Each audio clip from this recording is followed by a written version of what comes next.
Good morning and assalamu alaikum dear students, hope you are doing great। जैसा कि हमने पिछले 6 से 7 लेक्चर्स में 5 to 6 लेक्चर्स में हमने क्या किया था, चैप्टर नंबर 1 को कंप्लीट किया था। Now we have to started chapter number 2 reproduction in plants. Now first of all we have to read out this chapter and this chapter name is reproduction in plant। what is the meaning of reproduction?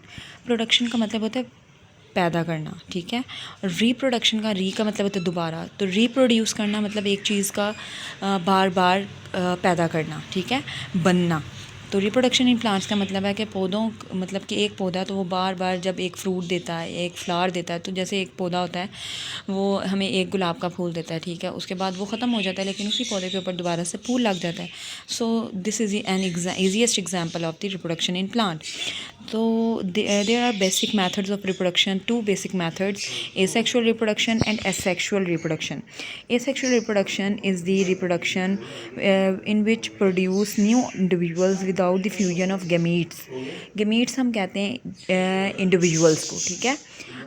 तो जो sales हैं हमारे, ठीक है, दो sales को combine किए बग़ैर किसी नए ऑर्गेनिज़म का बनना क्या कहलाता है? Asexual reproduction. यानी कि एक जानदार से दूसरे जानदार का बन जाना क्या कहलाता है? एसेक्सुअल रिप्रोडक्शन, ठीक है, जिसमें फ्यूजन नहीं होती, जिसमें कम्बिनेशन नहीं होता दो चीज़ों का, दो सब्सटेंसेस का। But the sexual reproduction produce of spring by the fusion of gametes. तो सेक्सुअल रिप्रोडक्शन में क्या होता है कि दो गैमीट्स या दो ऑफस्प्रिंग आपस में कंबाइन होते हैं और वो क्या बना देते हैं? नया जानदार बना देते हैं, नया ऑर्गेनिज्म बना देते हैं। This is the sexual reproduction, ठीक है। तो जो हमारे पास एसेक्सुअल रिप्रोडक्शन होती है उसमें जो है offspring are genetically identical to the parent plant and each other. जो एसेक्सुअल रिप्रोडक्शन होती है उसमें सिंगल एटम से या सिंगल ऑर्गेनिज्म से एक नया ऑर्गेनिज्म बन रहा है ना, तो सेम वो उसी के तरह का होगा, आइडेंटिकल। लेकिन जो सेक्सुअल रिप्रोडक्शन होती है उसमें आपके पास वैरायटी आ जाती है कि उसमें, क्योंकि दो ऑर्गेनिज्म मिलकर एक नया ऑर्गेनिज्म बनाते हैं, तो वो उन दो ऑर्गेनिजम्स की क्वालिटीज़ उस एक ऑर्गेनिज्म में आती हैं। तो ये होगा आपका क्या? Sexual reproduction. Now we will discuss about the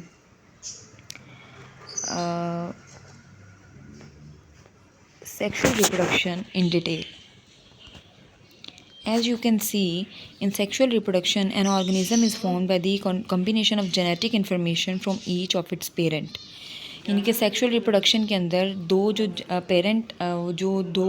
parent आपस में कंबाइन करते हैं, टू ऑर्गेनिजम्स आपस में, टू ऑफस्प्रिंग आपस में कंबाइन करते हैं, उसके रिज़ल्ट में एक आपको नया जानदार मिलता है।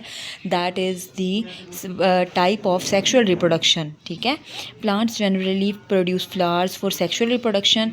प्लांट्स जो हैं वो with the help of sexual reproduction जो है वो जनरली प्रोड्यूस करते हैं फ्लावर्स को, ठीक है।